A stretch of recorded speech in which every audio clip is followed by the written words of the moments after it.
লিচুর রাজ্য দিনাজপুর আর কিছুদিন পরই বাজারে উঠতে শুরু করবে সুমিষ্ট এই ফল। তবে বেশ কিছু কারণে এবার ফলন নিয়ে দুশ্চিন্তায় কৃষকরা। শিলাবৃষ্টিতে নষ্ট হয়েছে মুকুল, জ্বালানি সংকটে গাছে স্প্রে করতে ভোগান্তিতে পড়তে হচ্ছে। খরচ বেড়ে যাওয়ায় লাভ কতটা থাকবে চলছে সেই হিসাব নিকাশ।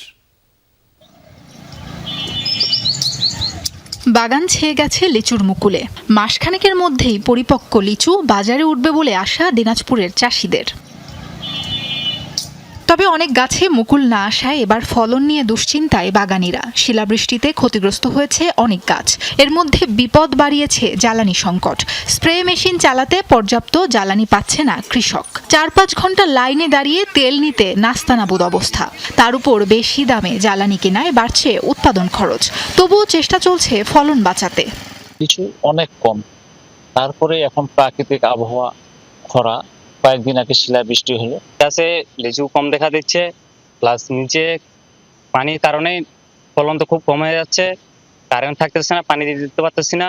মোটরের মাধ্যমে যে দিতে যাই, কারেন্ট ঘন্টা থাকে না, তেল পাওয়া যাচ্ছে না, তার কারণে আমাদেরকে এটা দিয়ে স্প্রে করতে হচ্ছে। খুবই কষ্ট স্প্রে করতে। চলতি বছর জেলার ১৩টি উপজেলায় ৫,৪৮৪ হেক্টর জমিতে লিচুর আবাদ হয়েছে। কৃষকরা বলছেন ঈদুল আজহার পর পুরোদমে লিচু বাজারে উঠবে। দিনাজপুরে এবারও বেদানা, চায়না 3 সহ কয়েক জাতের লিচু ইউরোপীয় ইউনিয়নের বিভিন্ন দেশে রফতানির উদ্যোগ নেওয়া হয়েছে। লিচু ঝরে পড়ে যাচ্ছে, সময় মতো বীজ দিতে পারে না, স্প্রে করতে পারে না, তাহলে কিভাবে আমাদের টেকবে? মেশিন স্প্রে করে ঝরঝর করে মারতে হবে, যাতে লিচু পড়ে যাবে। খরা হলে পানি দিতে হবে মেশিন দিয়া। আর এই তেল তো পাওয়া যাচ্ছে না, তেল পাওয়ার কারণে তো ছেঁকাও দিয়ে পারছি না। ওটা দিন থাকতেছি, থাকার পর ঘোরাঘুরি লাইনে যাই দেখি তেল নাই, তেলও পাচ্ছি না। খোলা বাজারে আসি 300 টাকা লিটার তেল কিনতে হচ্ছে, কিনে আনি ছিটাইতে হচ্ছে। ছিটার পরে দেখেছি হঠাৎ পানি পাথর। কৃষি কর্মকর্তারা জানান, মুকুল রক্ষায় কৃষি বিভাগের মাঠ কর্মীদের পরামর্শ অনুযায়ী বালাইনাশক ও ভিটামিন প্রয়োগ করছেন চাষিরা। তবে সঠিক মাত্রায় প্রয়োগ না হলে ফল উৎপাদনে বিপর্যয় হওয়ার আশঙ্কা রয়েছে। সময় উপযোগী যা যা করা দরকার সেই পরামর্শগুলো আমাদের দেওয়া হচ্ছে।